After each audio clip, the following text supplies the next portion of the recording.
माननीय वित्त मंत्री Shrimati Nirmala Sitharaman.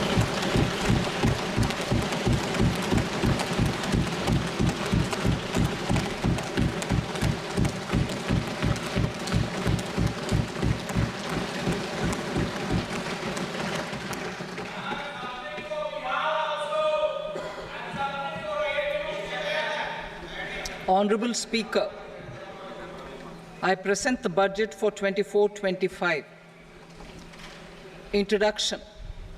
The people of India have reposed their faith in the government led by Honorable Prime Minister Shri Narendra Modi and re-elected it for a historic third term under his leadership.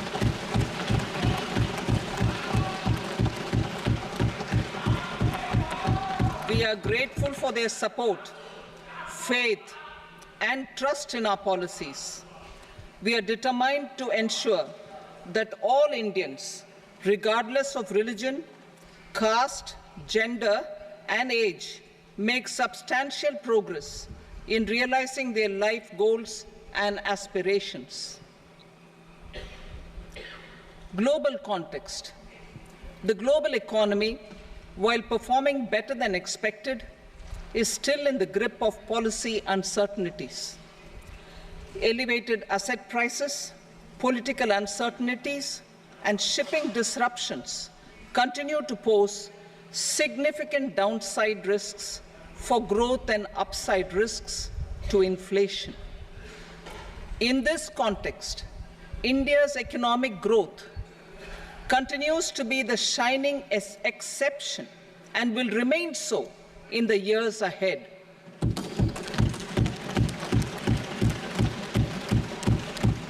India's inflation continues to be low, stable, and moving towards the 4% target. Core inflation, that is non-food and non-fuel, currently is 3.1%. Steps are being taken to ensure supplies of perishable goods reach markets adequately. Interim budget. As mentioned in the interim budget, we need to focus on 4 major castes, namely the Garib, Mahilaye, Yuva, and Annadata, the poor, women, youth, and the farmer. For Annadata, we announced higher minimum support prices a month ago for all major crops, delivering on the promise of at least a 50% margin over costs. Pradhan Mantri Garib Kalyan Anna Yojana was extended for 5 years, benefiting more than 80 crore people. Administrative actions for approval and implementation of various schemes announced in the interim budget are well underway. The required allocations have been made. Budget theme. Turning attention to the full year and beyond in this budget, we particularly focus on employment, skilling, MSMEs, and the middle class. I am happy to announce the Prime Minister's package of 5 schemes and initiatives to facilitate employment, skilling, and other opportunities for 4.1 crore youth over a 5-year period, with a central outlay of 2 lakh crore rupees. I will speak about them shortly, while more details may be seen in the annexure. This year, I've made a provision of 1.48 lakh rupees, 1.48 lakh crore rupees for education, employment, and skilling. Budget priorities. The people have given a unique opportunity to our government to take the country on the path of strong development and an all-round prosperity. In the interim budget, we promise to present a detailed roadmap for our pursuit of Vikasit Bharat. In line with the strategy set out in the interim budget, This budget envisages sustained efforts on the following 9 priorities for generating ample opportunities for all. Number 1, productivity and resilience in agriculture. Number 2, employment and skilling.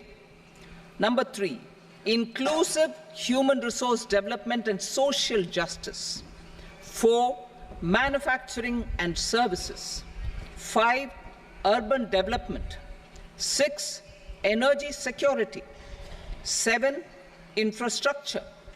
8, innovation, research and development. And 9, next generation reforms. Subsequent budgets will build on these and add more priorities and actions. A more detailed formulation will be carried out as part of the economic policy framework about which I will speak later in this speech. This budget details some of the specific actions to be initiated in the current year towards fulfillment of these priorities, with potential for transformative changes. The budget also covers some of the previously made announcements with intent to strengthen them and step up their implementation for expediting our journey towards the goal of Viksit Bharat. Priority 1, productivity and resilience in agriculture. Transforming agricultural research. Our government will undertake a comprehensive review of the agricultural research setup to bring the focus on raising productivity and developing climate-resilient varieties.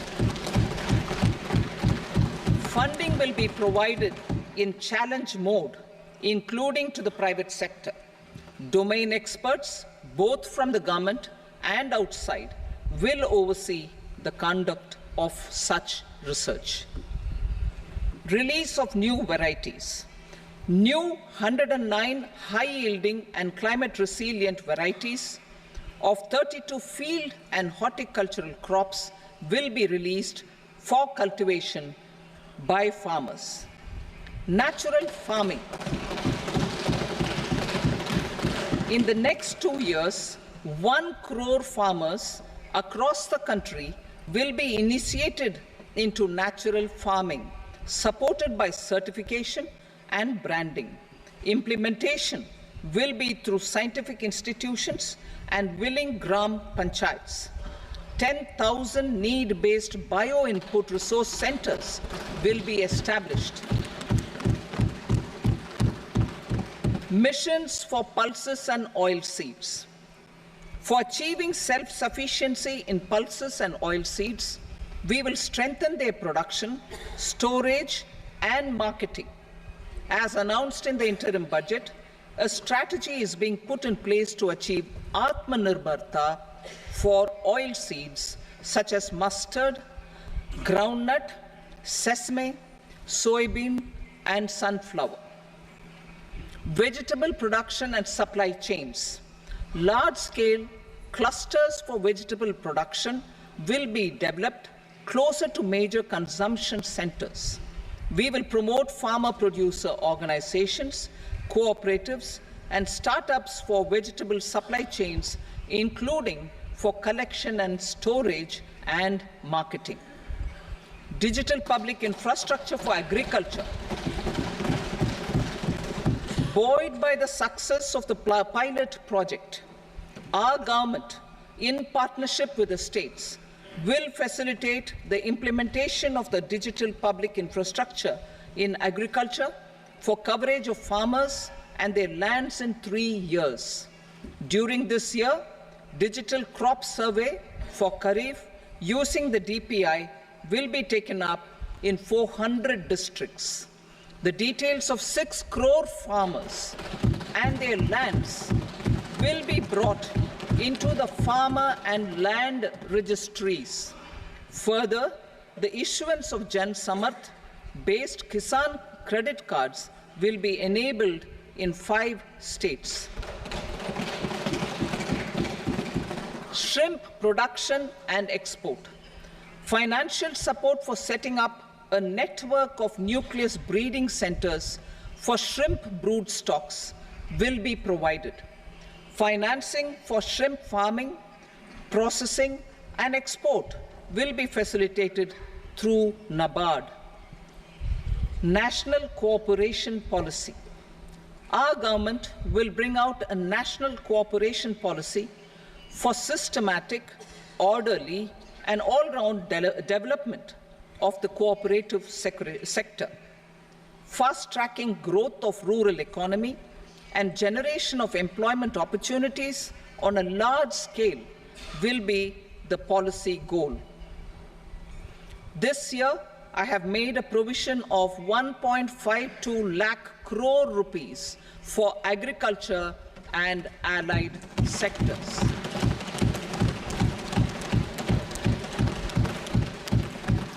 Priority 2, employment and skilling.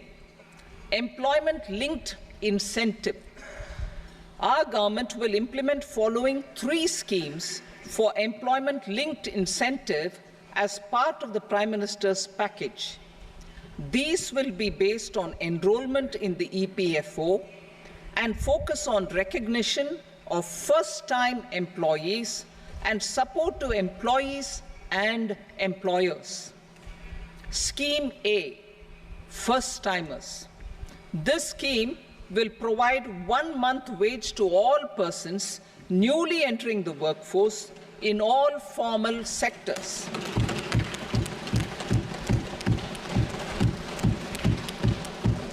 Direct benefit transfer of 1 month's salary in 3 installments to first-time employees as registered in the EPFO will be up to 15,000 rupees. The eligibility limit will be a salary of 1 lakh per month. The scheme is expected to benefit 210 lakh youths.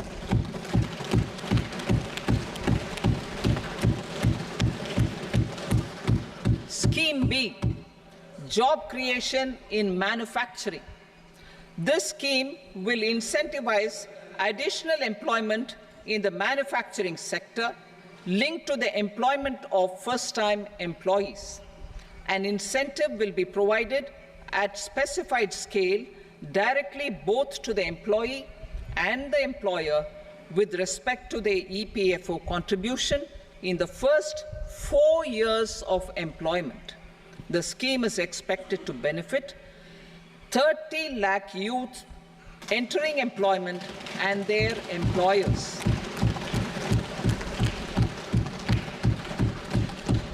Scheme C, support to employers. This employer-focused scheme will cover additional employment in all sectors. All additional employment within a salary of 1 lakh rupee per month will be counted. The government will reimburse to employers up to 3,000 rupees per month for 2 years towards the EPFO contribution for each additional employee. The scheme is expected to incentivize additional employment of 50 lakh persons.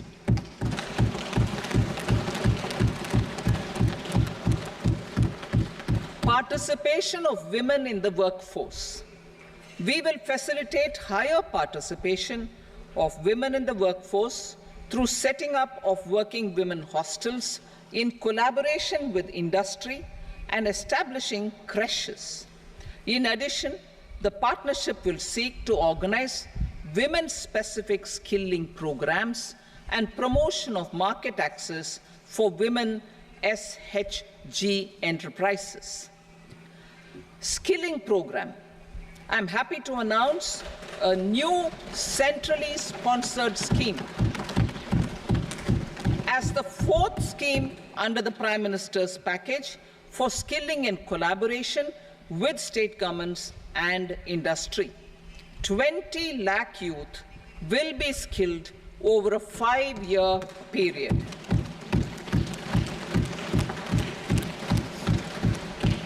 1,000 industrial training institutes will be upgraded in hub and spoke arrangements with outcome orientation. Course content and design will be aligned to the skill needs of industry, and new courses will be introduced for emerging needs. Skilling loans. The model skill loan scheme will be revised to facilitate loans up to 7.5 lakh rupees with a guarantee from a government-promoted fund. This measure is expected to help 25,000 students every year.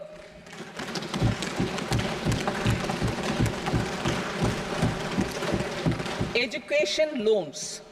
For helping our youth who have not been eligible for any benefit under government schemes and policies, I am happy to announce a financial support for loans up to 10 lakh rupees for higher education in domestic institutions.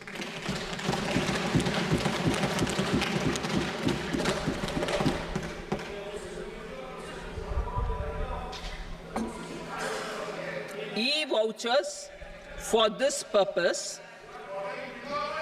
E-vouchers for this purpose will be given directly to 1 lakh students every year for annual interest subvention of 3% of the loan amount.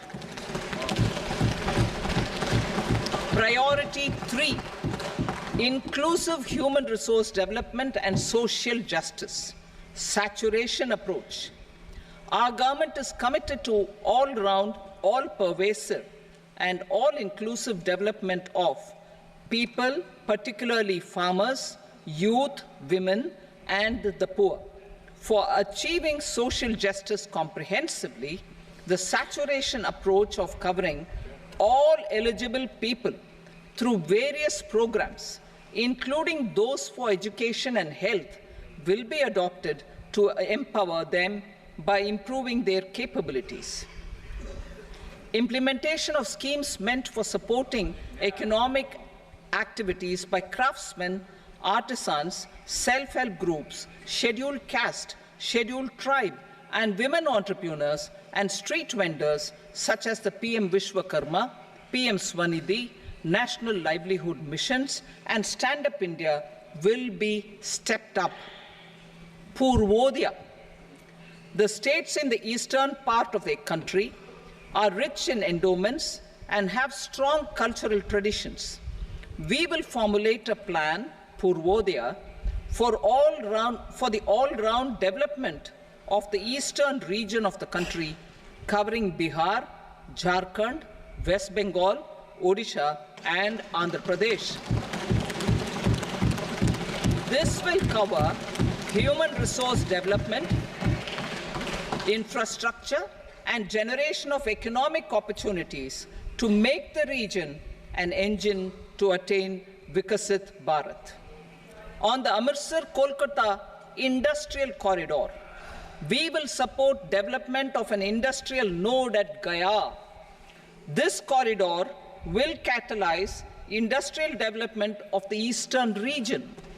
The industrial node at Gaya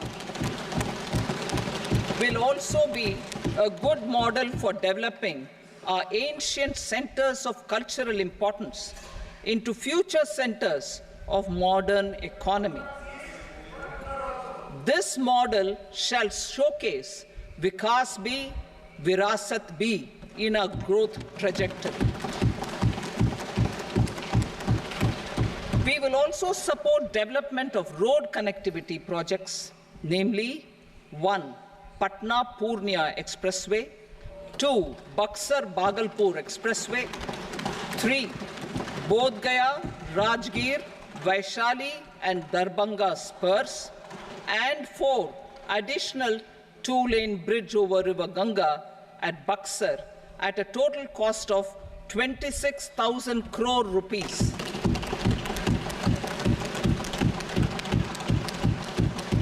Power projects, including setting up of a new 2,400 megawatt power plant at Peer Painti, will be taken up at a cost of 21,400 crore rupees. New airports, medical colleges, and sports infrastructure in Bihar will be constructed. An additional allocation to support capital investments will be provided. The requests of Bihar government for external assistance from multilateral development banks will be expedited.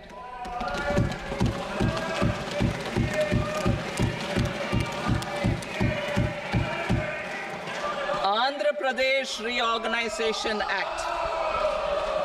Our government has made concerted efforts to fulfill the commitments in Andhra Pradesh Reorganization Act. Recognizing the state's need for the capital, recognizing the state's need for a capital, we will facilitate special financial support through multilateral development agencies. In the current financial year, 15,000 crore rupees will be arranged with additional amounts in future years.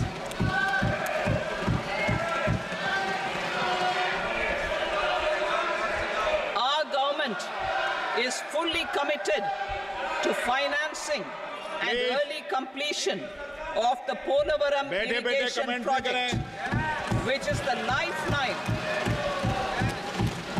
the lifeline for Andhra Pradesh and its farmers. This will facilitate our country's food security as well. Under the Andhra Pradesh Reorganization Act, for promoting industrial development, funds will be provided for essential infrastructure such as water, power, railways, and roads. In Kopparthi node on the Visakhapatnam-Chennai Industrial Corridor and Varavakal node on the Hyderabad-Bengaluru Industrial Corridor.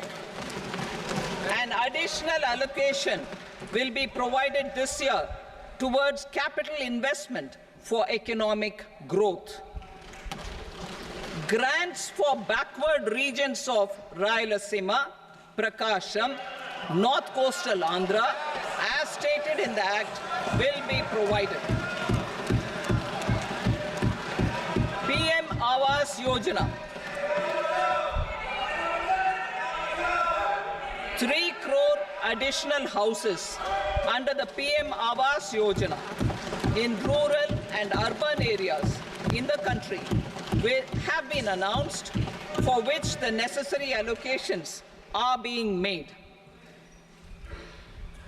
Women-led development. For promoting women-led development, the budget carries an allocation of more than 3 lakh crore for schemes benefiting women and girls. This signals our government's commitment for enhancing women's role in economic development. Pradhan Mantri Janjatiya Unnat Gram Abhiyan. For improving the socio-economic condition of tribal communities, we will launch the Pradhan Mantri Janjatiya Unnat Gram Abhiyan by adopting saturation coverage for tribal families in tribal majority villages and aspirational districts.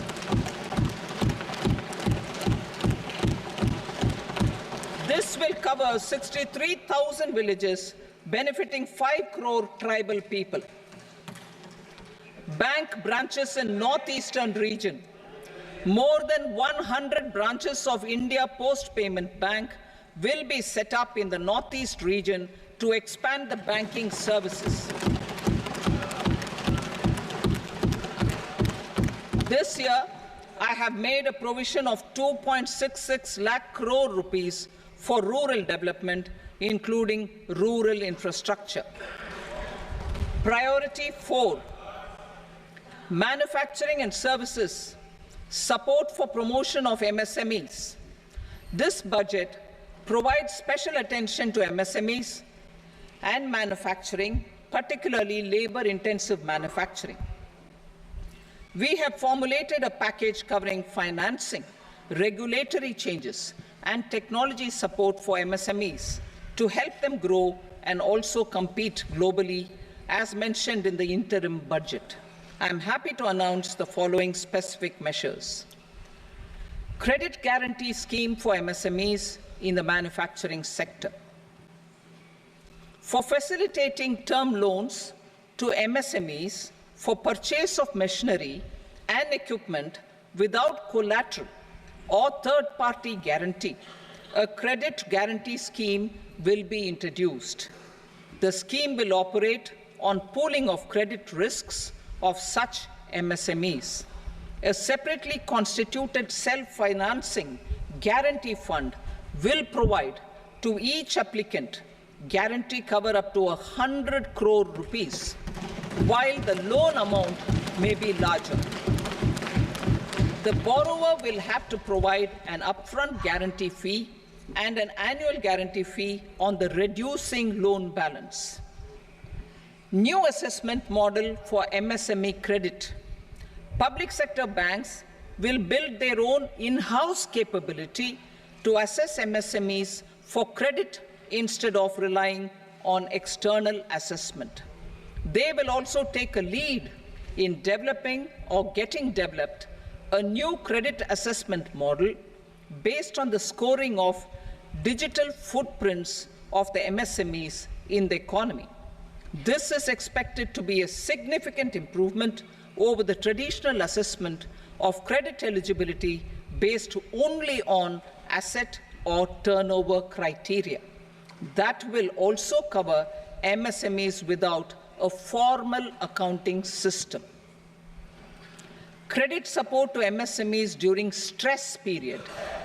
I'm happy to announce a new mechanism for facilitating continuation of bank credit to MSMEs during their stress period while being in special mention account, SMA stage, for reasons beyond their control. MSMEs need credit to continue their business and to avoid getting into the NPA stage. Credit availability will be supported through a guarantee from a government-promoted fund. Mudra loans. The limit of Mudra loans will be enhanced to 20 lakh from the current 10 lakh for those entrepreneurs who have availed and successfully repaid previous loans under the Tarun category. Enhanced scope for mandatory onboarding in trades. For facilitating MSMEs to unlock their working capital by converting their trade receivables into cash, I propose to reduce the turnover threshold of buyers for mandatory onboarding on the trades platform from rupees 500 crore to 250 crore rupees. This measure will bring 22 more CPSCs and 7,000 more companies onto the platform. Medium enterprises will also be included in the scope of the suppliers. SIDBI branches in MSME clusters. SIDBI will open new branches to expand its reach to serve all major MSME clusters within 3 years and provide direct credit to them. With the opening of 24 such branches this year, the service coverage will expand to 168 out of 242 major clusters. MSME units for food irradiation, quality and safety testing. Financial support for setting up of 50 multi-product food irradiation units in the MSME sector will be provided. Setting up of 100 food quality and safety testing labs with NABL accreditation will be facilitated. E-commerce export hubs. to enable MSMEs and traditional artisans to sell their products in international markets. E-commerce export hubs will be set up in public-private partnership mode. These hubs, under a seamless regulatory and logistic framework, will facilitate trade and export-related services under one roof. Measures for promotion of manufacturing and services. Internship in top companies. As the fifth scheme under Prime Minister's package, our government will launch a comprehensive scheme for providing internship opportunities in 500 top companies to 1 crore youth in 5 years. They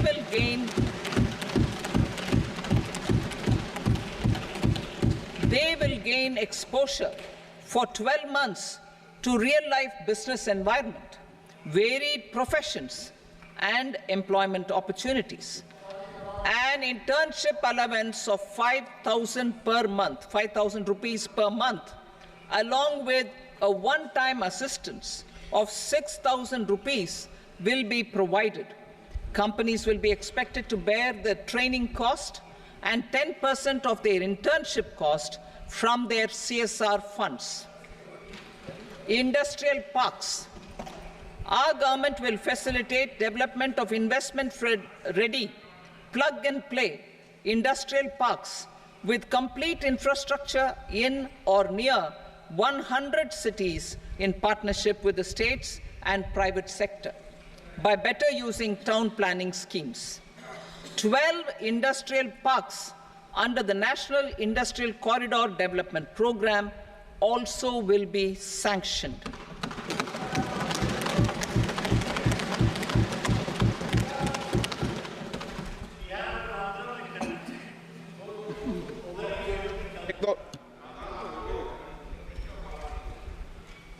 Veggie paper, no. Please, Patty.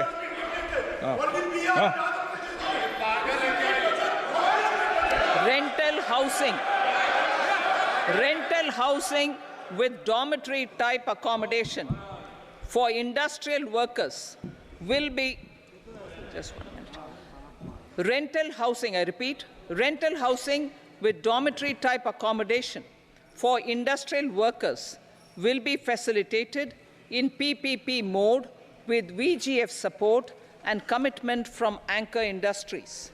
Shipping industry, ownership, leasing, and flagging reforms will be implemented to improve the share of Indian shipping industry and generate more employment.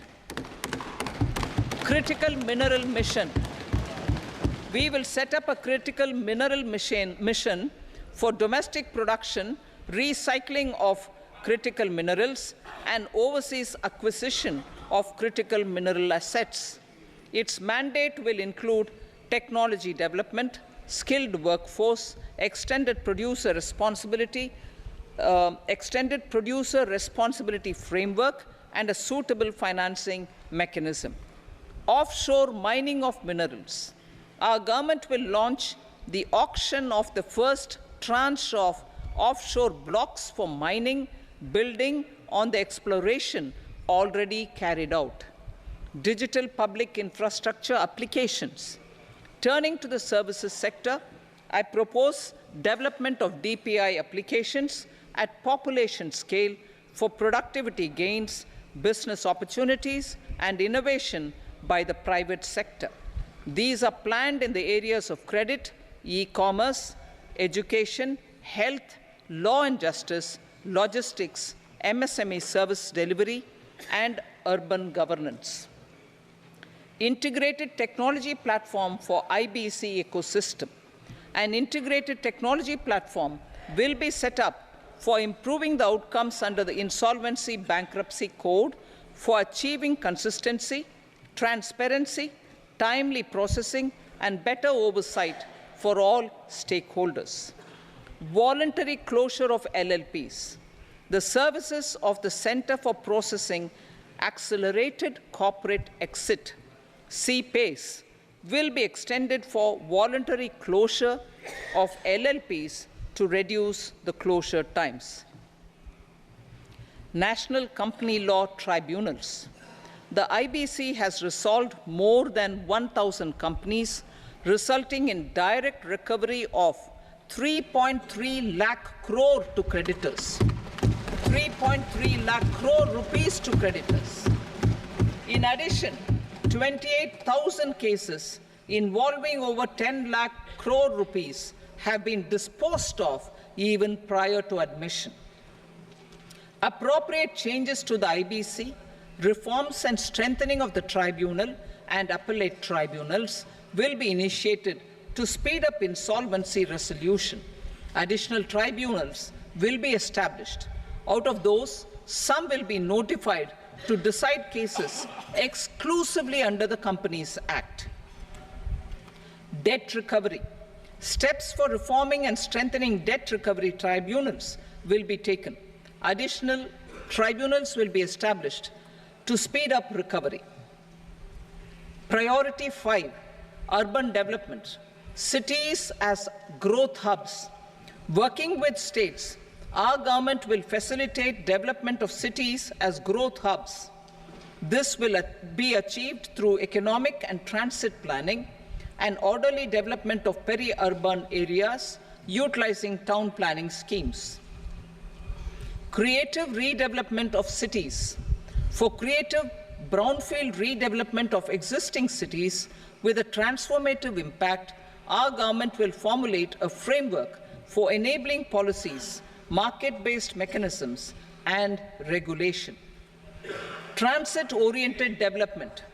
Transit-oriented development plans for 14 large cities with a population above 30 lakh will be formulated, along with an implementation and financing strategy. Urban housing.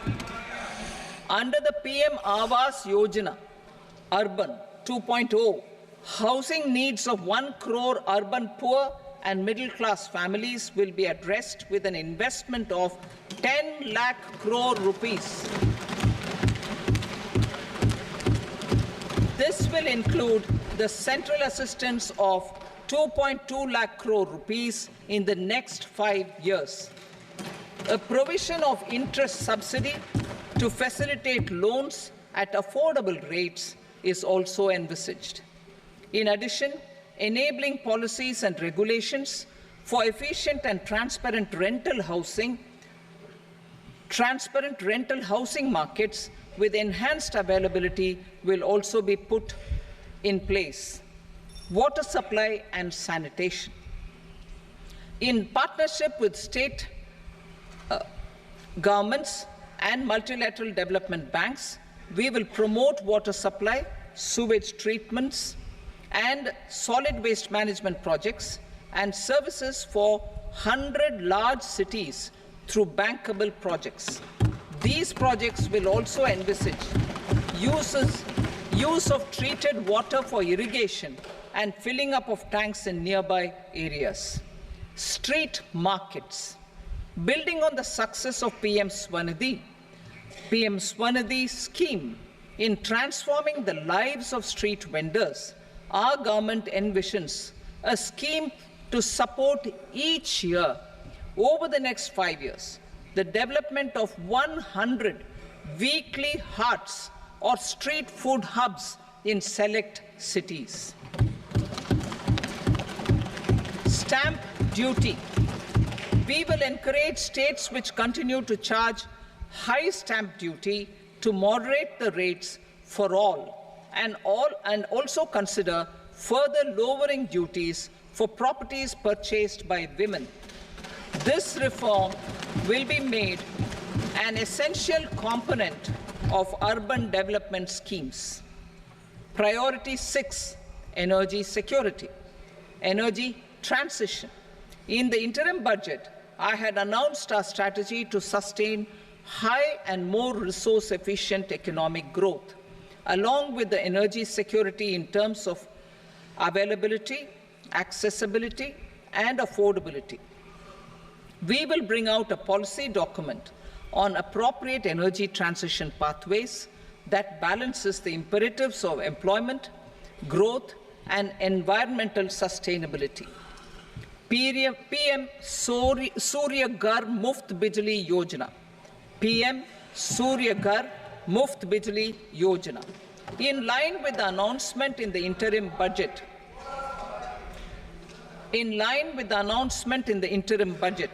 PM Surya Ghar Muft Bijli Yojana has been launched to install rooftop solar plants to enable 1 crore households obtain free electricity up to 300 units every month. The scheme has generated remarkable response with more than 1.28 crore registrations and 14 lakh applications, and we will further encourage it. Pumped storage policy. A policy for promoting pumped storage projects will be brought out for electricity storage and facilitating smooth integration of the growing share of renewable energy with its variable and intermittent nature in the overall energy mix. Research and development of small and modular nuclear reactors. Nuclear energy is expected to form a very significant part of the energy mix for Vikasit Bharat. Towards that pursuit, our government will partner with the private sector for 1. Setting up Bharat Small Reactors, 2. Research and development of Bharat Small Modular Reactor, and 3. Research and development of newer technologies for nuclear energy. The R&D funding announced in the interim budget will be made available for this sector also. Advanced ultra supercritical thermal power plants. The development of indigenous technology for advanced ultra supercritical thermal power plants with much higher efficiency has been completed. A joint venture between NTPC and BHEL will set up a full-scale 800 megawatt commercial plant using AUSC technology. The government will provide the required fiscal support. Moving forward, development of indigenous capacity for the production of high-grade steel and other advanced metallurgy materials for these plants will result in strong spin-off benefits for the economy. Roadmap for hard-to-abate industries. A roadmap for moving the hard-to-abate industries from energy efficiency targets to emission targets will be formulated.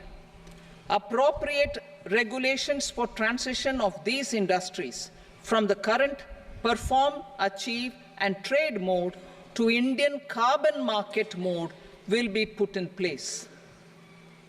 Support to traditional micro and small industries. An investment-grade energy audit of traditional micro and small industries in 60 clusters, including brass and ceramic, will be facilitated. Financial support will be provided for shifting them to cleaner forms of energy and implementation of energy efficiency measures. The scheme will be replicated in another 100 clusters in the next phase. Priority 7, infrastructure investment by central government.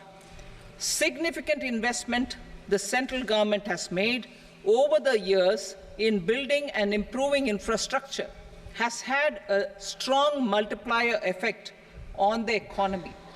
We will endeavor to maintain strong fiscal support for infrastructure over the next 5 years in conjunction with imperatives of other priorities and fiscal consolidation.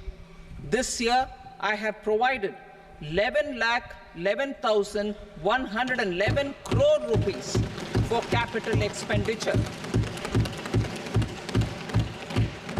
This would be 3.4% of our GDP.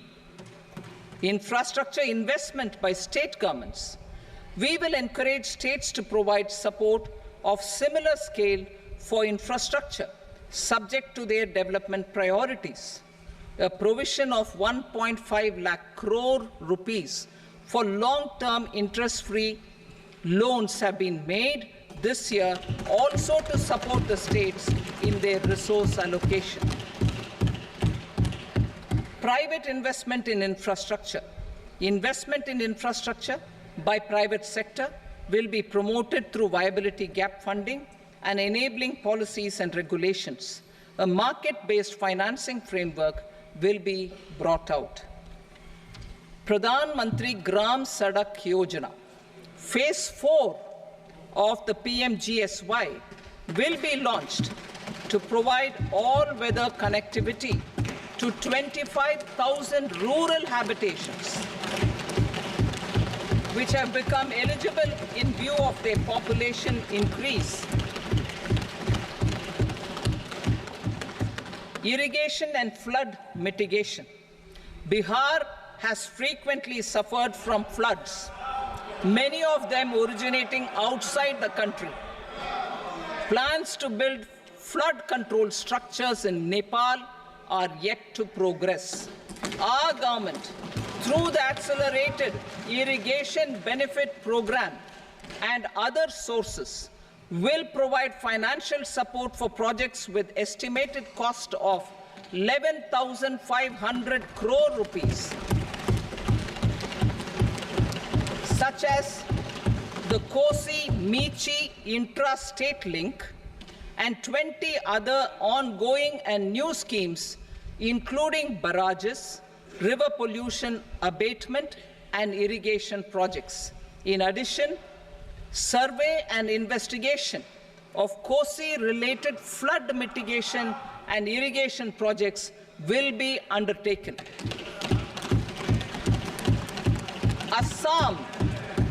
Assam grapples with floods every year by the Brahmaputra River and its tributaries originating outside India. We will provide assistance to Assam for flood management and related projects.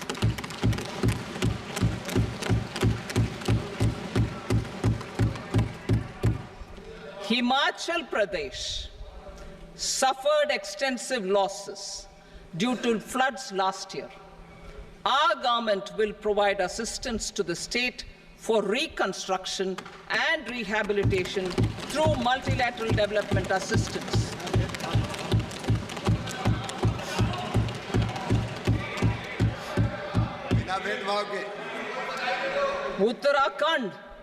Uttarakhand too suffered losses due to cloudbursts and massive landslides. We will provide assistance to the state. Recently, Sikkim witnessed devastating flash floods and landslides that wreaked havoc across the state. Our government will provide assistance to the state. Tourism has always been a part of our civilization.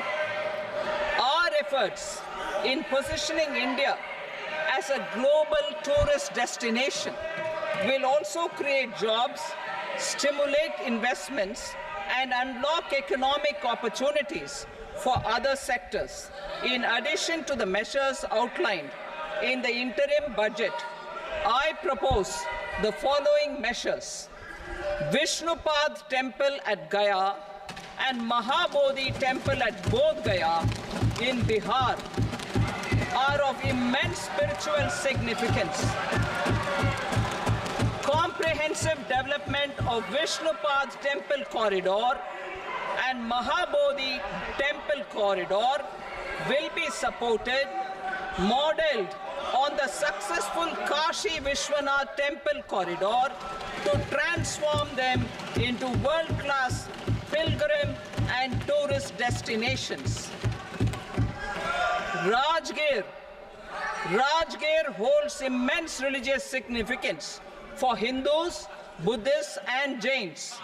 The 20th Tirthankara Muniswarata temple in the Jain temple complex is ancient.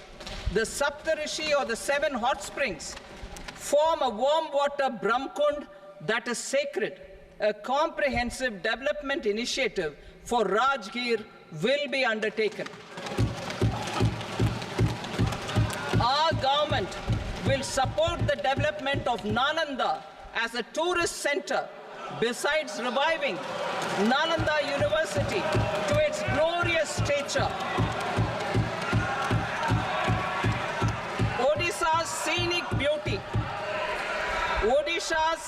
beauty, temples, monuments, craftsmanship, wildlife sanctuaries, natural landscapes, and pristine beaches make it an ultimate tourism destination. Our government will provide assistance for their development to Odisha as well. Priority 8, innovation, research and development. We will operationalize the Anusandhan National Research Fund for basic research and prototype development. Further, we will set up a mechanism for spurring private sector-driven research and innovation at commercial scale, with a financing pool of 1 lakh crore rupees in line with the announcement in the interim budget.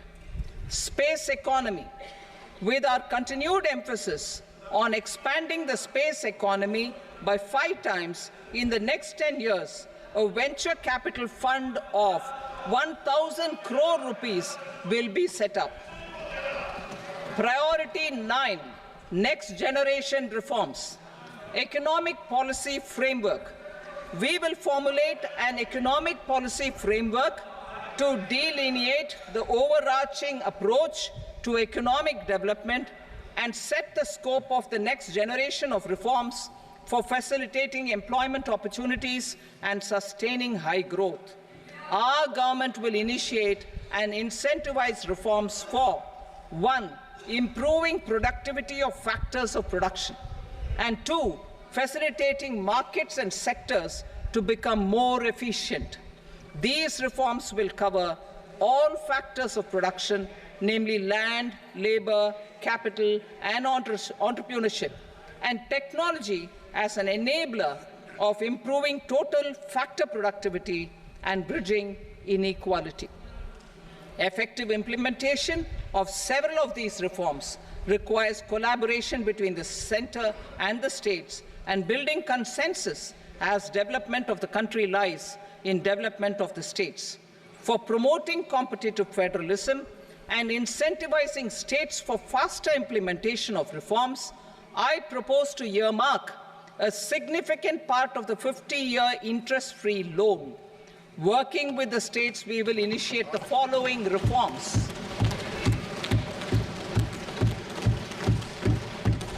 Land-related reforms and actions, both in the rural and urban areas, will cover land administration, will cover 1. Land administration, planning and management, and 2.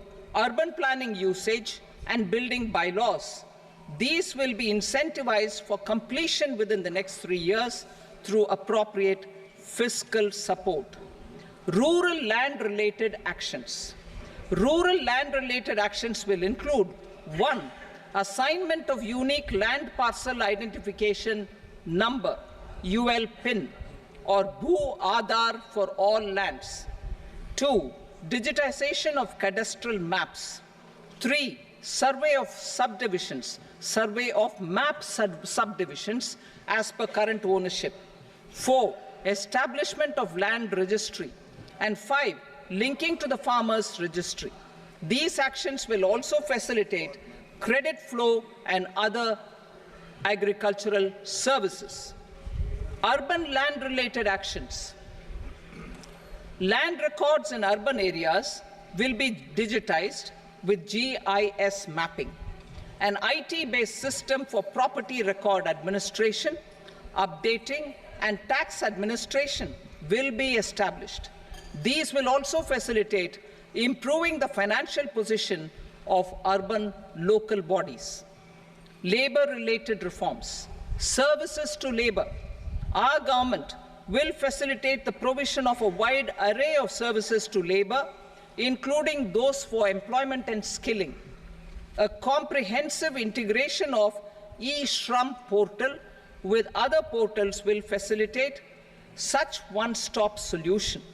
Open architecture databases for the rapidly changing labor market, skill requirements, and available job roles, and a mechanism to connect job aspirants with potential employers and skill providers will be covered in these services. Shram Suvidha and Samadhan portal. Shram Suvidha and Samadhan portal will be revamped to enhance ease of compliance for industry and trade. Capital and entrepreneurship-related reforms, financial sector vision and strategy. For meeting financing needs of the economy, our government will bring out a financial sector vision and strategy document to prepare the sector in terms of size, capacity, and skills. This will set the agenda for the next 5 years and guide the work of the government, regulators, financial institutions, and market participants. Taxonomy for climate finance. We will develop taxonomy for climate finance for enhancing the availability of capital for climate adaptation and mitigation. This will support achievement of the country's climate commitments and green transition. Variable capital company structure. We will seek the required legislative approval for providing an efficient and flexible mode for financing leasing of aircrafts and ships and pooled funds of private equity through a variable company structure. Foreign direct investments and overseas investment. The rules and regulations for foreign direct investment and overseas investments will be simplified to 1.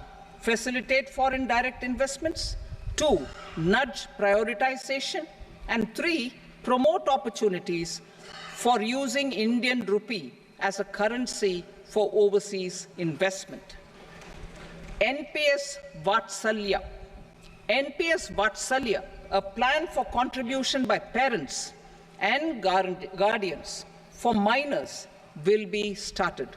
On attaining the age of majority, the plan can be converted seamlessly into a normal NPS account. Use of technology. We have successfully used technology for improving productivity and bridging inequality in our economy during the past 10 years. Public investment in digital infrastructure and innovations by the private sector have helped in improving access of all citizens, particularly the common people, to market resources, education, health, and services. We will step up adoption of technology towards digitalization of the economy. Ease of doing business. For enhancing ease of doing business, we are already working on the Jan Vishwas Bill 2.0. Further, states will be incentivized for implementation of the business reforms, action plans, and digitalization. Data and statistics. For improving data governance, collection, processing and management of data and statistics, different sectoral databases, including those established under the Digital India Mission, will be utilized with active use of technology tools. New pension scheme. The committee to review the NPS has made considerable progress in its work. I'm happy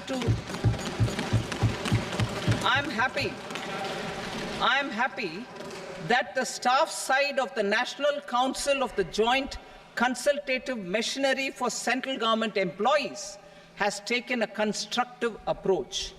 A solution will be evolved which addresses the relevant issues while maintaining fiscal prudence to protect the common citizens. Budget estimates for 24-25. For the year 24-25, total receipts other than borrowings and the total expenditure are estimated at 32.07 lakh crore rupees and 48.21 lakh crore rupees respectively.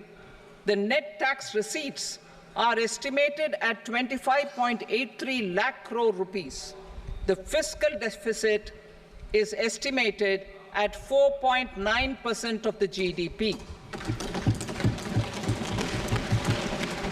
The gross and the net market borrowings through dated securities during 24-25 are estimated at 14.01 lakh crore rupees and 11.63 lakh crore rupees respectively. Both will be less than that in 23-24. The fiscal consolidation path announced by me in 2021 has served our economy very well, and we aim to reach the deficit below 4.5% next year.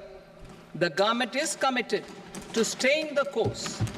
From 2026-27 onwards, our endeavour will be to keep the fiscal deficit each year such that the central government's debt will be on a declining path as percentage of GDP. I will now move to Part B.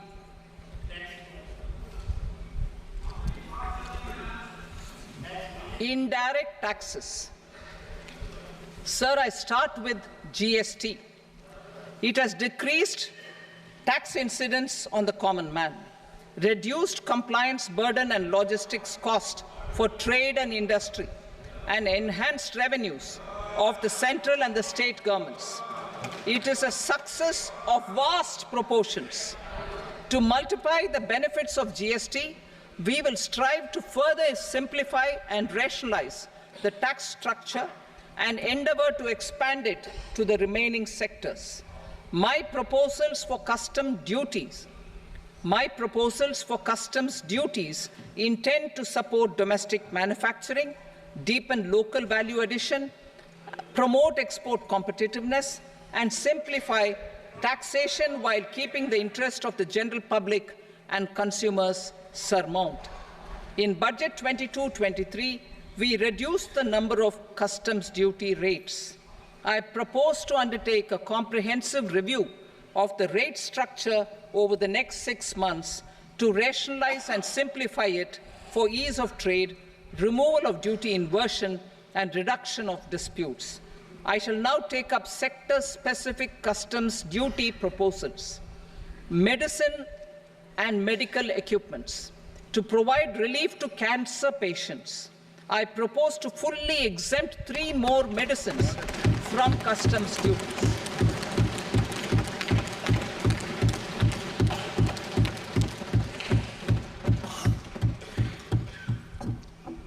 I also propose changes in the BCD on X-ray tubes and flat panel detectors for use in medical X-ray machines under the phased manufacturing program so as to synchronize them with the domestic capacity addition.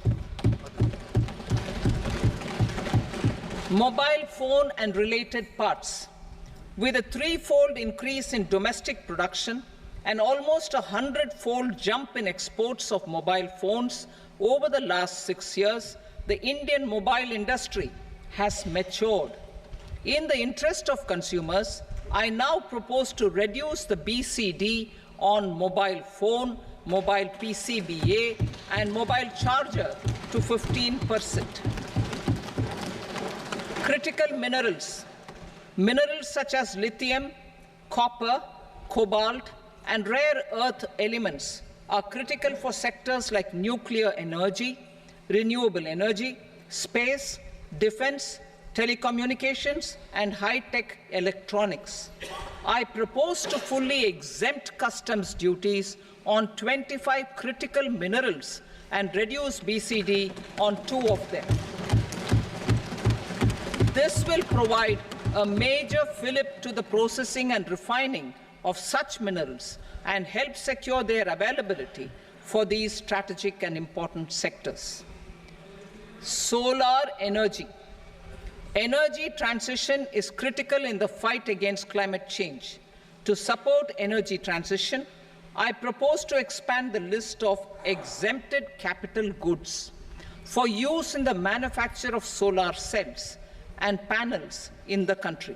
Further, in view of sufficient domestic manufacturing capacity of solar gas, glass and tinned copper interconnect, I propose not to extend the exemption of custom duties provided to them.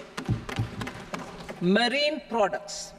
India's seafood exports in the last financial year touched an all-time high of more than 60,000 crores of rupees.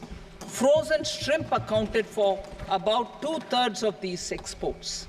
To enhance their competitiveness, I propose to reduce BCD on certain broodstock, polychaete worms, shrimp, and fish feed to 5%. I also propose to exempt customs duty on various inputs for manufacture of shrimp and fish feed. Leather and textile. Similarly, to enhance the competitiveness of exports in the leather and textile sectors, I propose to reduce BCD on real down-filling material from duck or goose. I am also making additions to the list of exempted goods for manufacture of leather and textile garments, footwear, and other leather articles for export. To rectify inversion in duty, I propose to reduce BCD subject to conditions on methylene diphenyl diisocyanate, MDI, for manufacture of spandex yarn from 7.5 to 5%. Furthermore, the export duty structure on raw hides, skin, and leather is proposed to be simplified and rationalized. Precious metals. To enhance domestic value addition in gold and precious metal jewelry in the country, I propose to reduce customs duties on gold and silver to 6% and that of platinum to 6.4%. Other metals. Steel and copper are important raw materials. To reduce their cost of production, I propose to remove the BCD on ferronickel and blister copper. I am also continuing with nil BCD on ferrous scrap and nickel cathode and concessional BCD of 2.5% on copper scrap. Electronics. To increase value addition in the domestic electronics industry, I propose to remove the BCD subject to conditions on oxygen-free copper for manufacture of resistors. I also propose to exempt certain parts for manufacture of connectors. Chemicals and petrochemicals. To support existing and new capacities in the pipeline, I propose to increase the BCD on ammonium nitrate from 7.5% to 10%. Plastics. PVC flex banners are non-biodegradable and hazardous for environment and health. To curb their imports, I propose to raise the BCD on them from 10 to 25%. Telecommunication equipment. To incentivize domestic manufacturing, I propose to increase the BCD from 10 to 15% on PCBA of specified telecom equipment. Trade facilitation. To promote domestic aviation and boat and ship MRO, I propose to extend the period for export of goods imported for repairs from 6 months to 1 year. I'll read that again. To promote domestic aviation and boat and ship maintenance, repair and operations, I propose to extend the period for export of goods imported for repairs from 6 months to 1 year. In the same vein, I propose to extend the time limit for re-import of goods for repairs under warranty from 3 to 5 years. I now move to direct taxes. We will continue our efforts to simplify taxes, improve taxpayer services, provide tax certainty, and reduce litigation while enhancing revenues for funding the development and welfare schemes of the government. It has been our endeavour to simplify taxation. We have taken a number of measures in the last few years, including introduction of simplified tax regimes without exemptions and deductions for corporate tax and for personal income tax. This has been appreciated by taxpayers. 58% of corporate tax came from the simplified tax regime in the financial year 22-23. Similarly, as per data available till now, for the last fiscal, more than 2/3 have availed the new personal income tax regime. Comprehensive review of the Income Tax Act. I am now announcing a comprehensive review of the Income Tax Act 1961. The purpose is to make the Act concise, lucid, easy to read and understand. This will reduce disputes and litigation, thereby providing tax certainty to the taxpayers. I will also bring down the demand embroiled in litigation. It is proposed to be completed in 6 months. A beginning is being made in the Finance Bill by simplifying the tax regime for charities, tedious rate structures, provisions of reassessment and such provisions, and capital gains taxation. Simplification for charities and tedious. Two tax exemption regimes. The two tax exemption regimes for charities are proposed to be merged into one.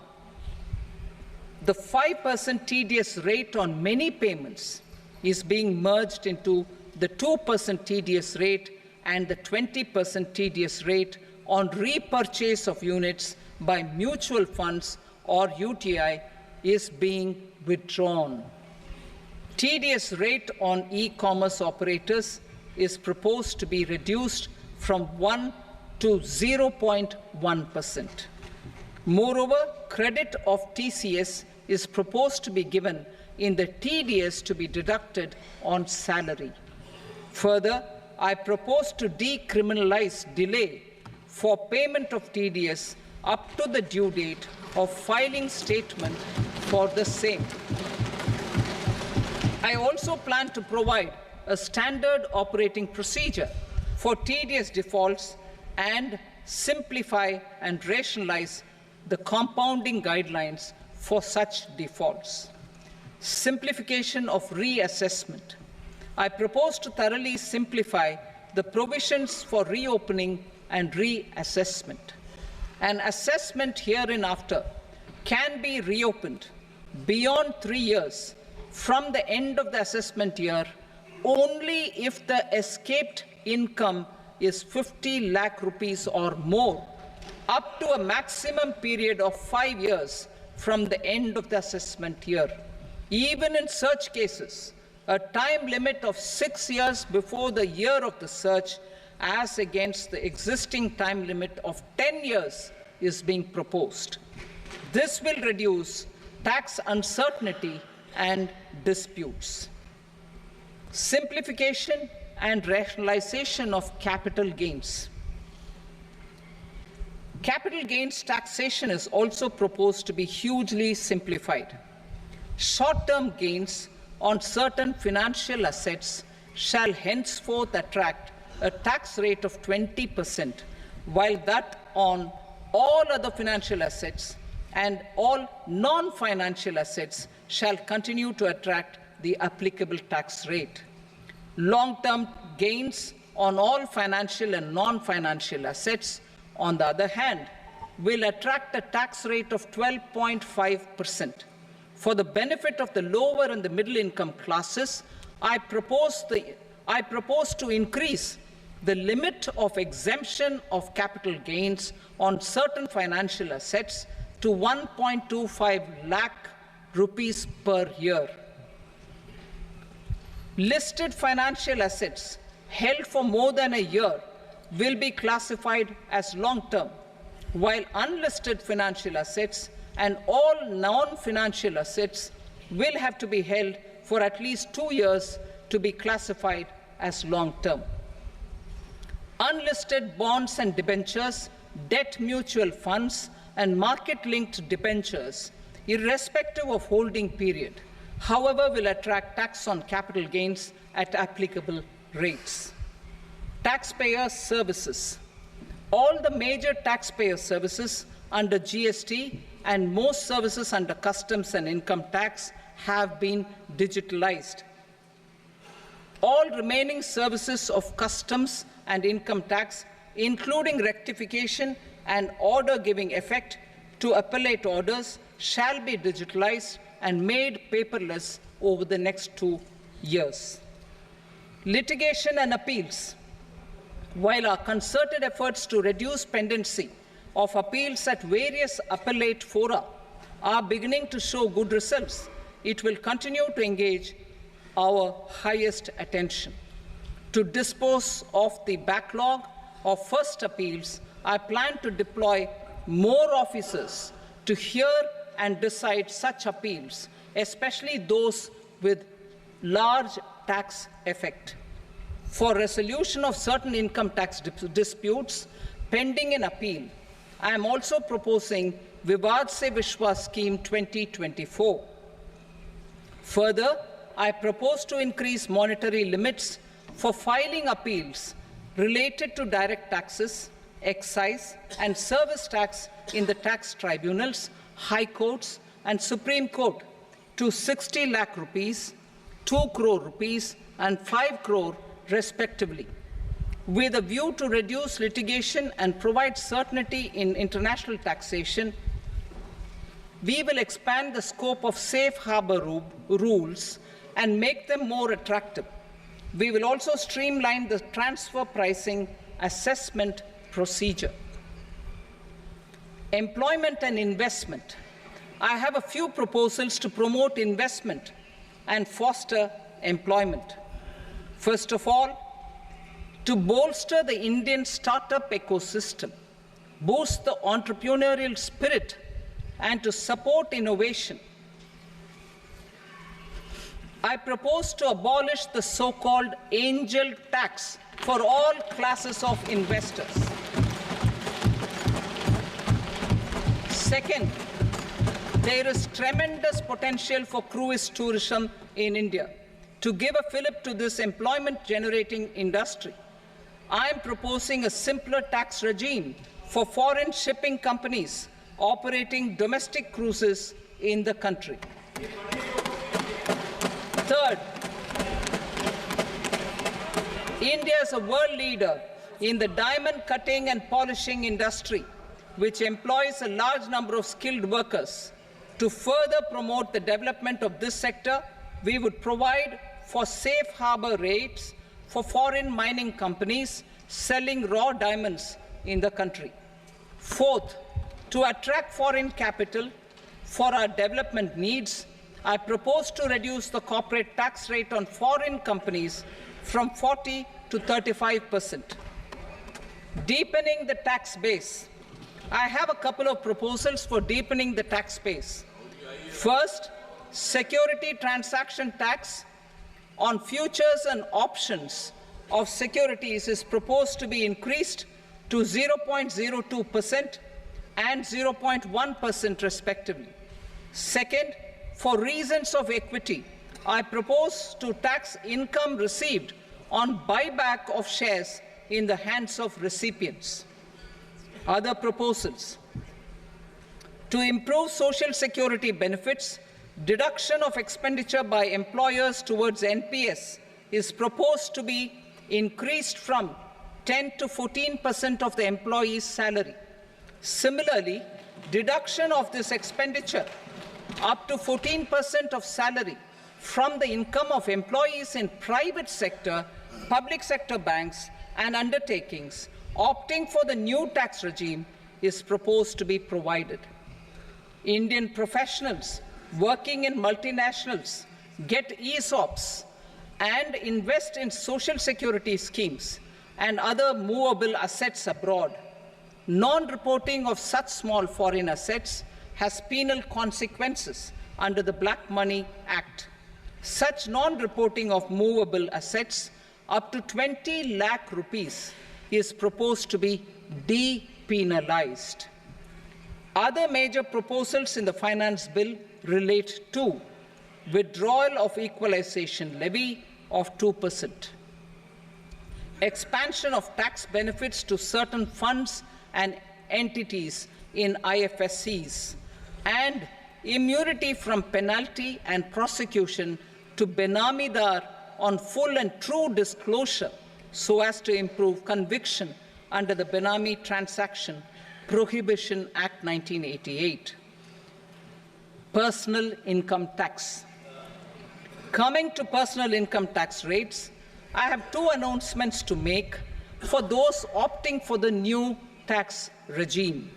First, the standard deduction for salaried employees is proposed to be increased from 50,000 to 75,000 rupees.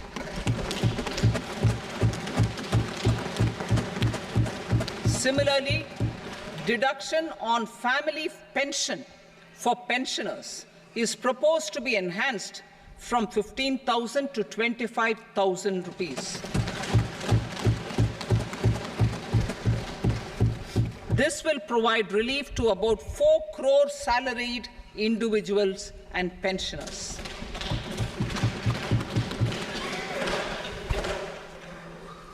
Second, in the new tax regime, the tax rate structure is proposed to be revised as follows: 0 to 3 lakh rupees, nil; 3 to 7 lakh rupees, 5%; 7 to 10 lakh rupees, 10%; 10 to 12 lakh rupees, 15%; 12 to 15 lakh rupees, 20%; and above 15 lakh rupees, 30%.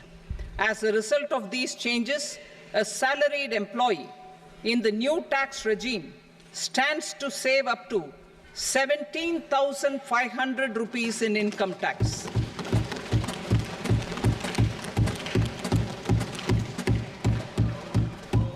Apart from these, I am also making some other changes as given in the annexure.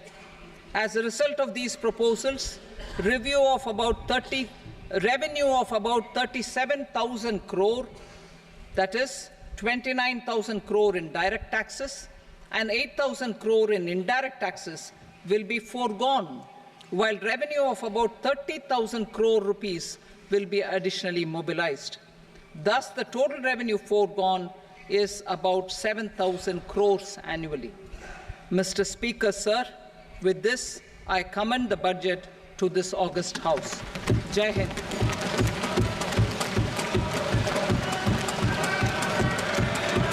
Item number 2. Item number 2.